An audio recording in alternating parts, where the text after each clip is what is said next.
In the heart of Cappadocia, where fairy chimneys kissed the clouds and dawn spilled gold across the valleys, lived Ayla, a young widow who owned a small bakery carved into stone. Every morning, the aroma of her bread drifted through the narrow lanes, waking the sleepy town before the call of Fajr. Ayla's life was simple. Her hands kneaded dough, her lips murmured du'a, and her eyes glowed with quiet peace. She had no wealth, no luxury, only her bakery and a heart stitched with patience.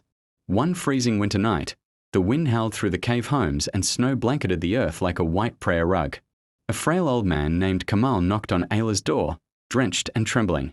Without hesitation, she welcomed him in, sat him beside the fire, and served a steaming bowl of lentil soup. As he ate slowly, his hands shaking, he whispered, "May Allah bless you, my daughter." Ayla smiled softly. "If I feed someone hungry, perhaps Allah will feed me with mercy." That night, while the whole town slept, Ayla wrapped a shawl around her shoulders and stood in prayer. The bakery was hushed except for the crackle of the fire and the rhythm of her sujud. Tears glistened on the cold stone floor as she prayed, not for wealth or comfort, but for peace, for her late husband, for the hungry, for her land and its people. Unseen, the moonlight danced across her flour-dusted hands, crowning her with silver light. Days turned into weeks. The people of Cappadocia began to notice something remarkable. Ayla's bakery never seemed to run out of bread, even when her supplies were scarce. Those who came hungry always found food. Those burdened with sorrow left with lighter hearts.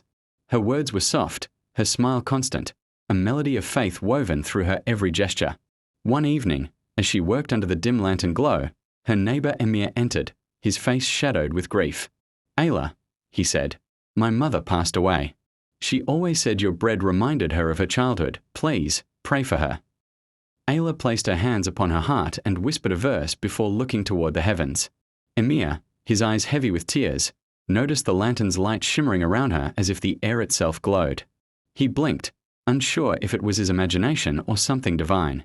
That night, Ayla dreamed of a voice as soft as silk, reciting, "In paradise, there are palaces whose inner beauty can be seen from the outside, and whose outer beauty can be seen from the inside.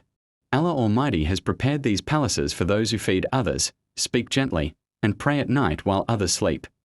She saw her palace, its walls glowing with light, its gardens alive with rivers that whispered dhikr. At dawn, Ayla woke with tears of gratitude. The sky above Cappadocia blushed pink and gold, as though heaven itself smiled upon her valley. Years later, when her bakery closed forever, townspeople swore that on cold nights, the wind carried the fragrance of warm bread, and in the still hour before dawn, they could hear the faint echo of Ayla's Tahajjud prayer.